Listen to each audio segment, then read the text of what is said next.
Midst में बारूद बरस रहा है, आसमान से मिसाइलें गिर रही हैं, लेकिन इन सब के बीच एक ऐसी खबर सामने आई है जिसने दुनिया भर के एक्सपर्ट्स को हैरान करके रख दिया है। सवाल यह है कि क्या अमेरिकी बमबारी और इजराइल के हमलों के बीच भी ईरान का तेल का धंधा धड़ल्ले से चल रहा है। एनडीटीवी डेटाफाई के एक एक्सक्लूसिव विश्लेषण ने वो सच उजागर किया है जो ईरान दुनिया से छिपाना चाहता था और अमेरिका रोकना चाहता था।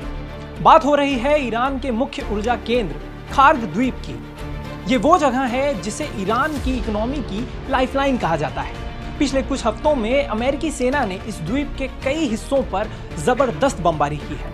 राष्ट्रपति ट्रंप ने तो इसे जब्त करने तक की धमकी दे डाली है।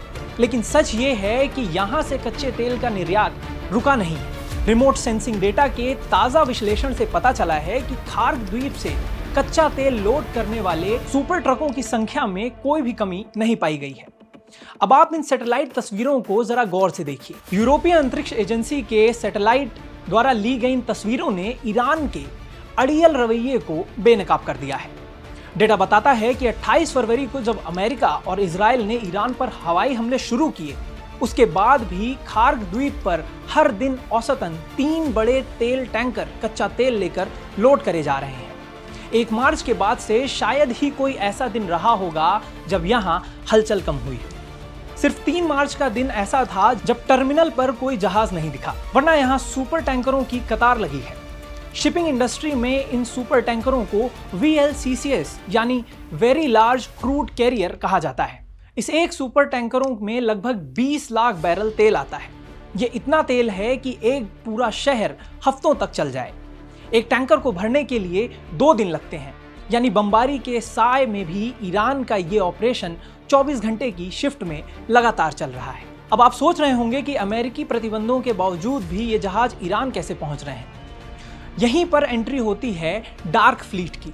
समुद्री विश्लेषकों का कहना है कि ये वो अज्ञात बेड़े हैं जिन पर अमेरिका ने बैन लगा रखा है।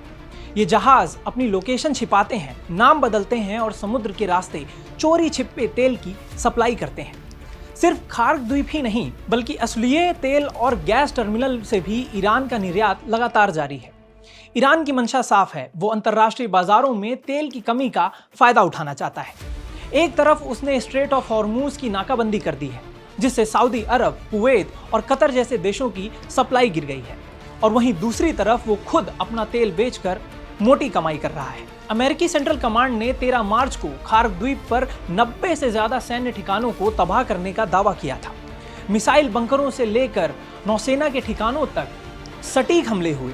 इजराइल ने भी ईरान के गैस क्षेत्रों पर बमबारी की, लेकिन इन तमाम हमलों के बावजूद ईरान के तेल के कुएं और लोडिंग टर्मिनल अब भी काम कर रहे हैं।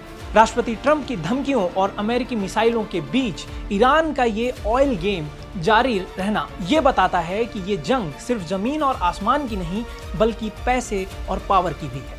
क्या अमेरिका ईरान की इस आर्थिक रीढ़ को तोड़ पाएगा, या फिर ब्लैक गोल्ड की ये सप्लाई ऐसे ही चलती रहेगी? ये आने वाला वक्त तय करेगा।